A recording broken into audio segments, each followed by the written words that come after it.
Tanong ka, kasama mo si Kong ngayon dyan sa Baguio? Or... Yes.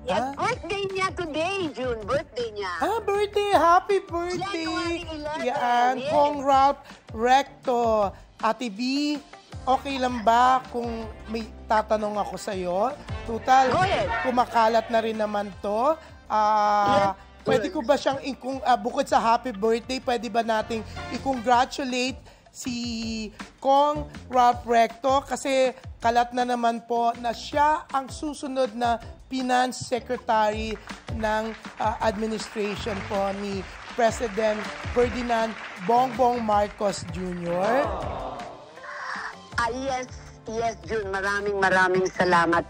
In fact, manunumpa siya tomorrow, January 12.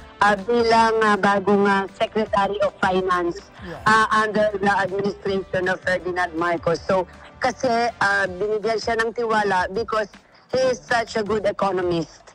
And I'm really praying for, pinagdarasal ko yung asawa ko na sana alam ko ang kanyang puso pagdating sa pagtulong para sa bansa natin. And I'm praying na sana he will do a good job at wag na naman siyang bigyan ng mga negatibong komento o bibigyan siya ng negative vibes because ang intention niya is talagang makatulong para marisolbahan ng problema natin sa ekonomiya. Yeah. Ekonomista kasi si Ralph eh.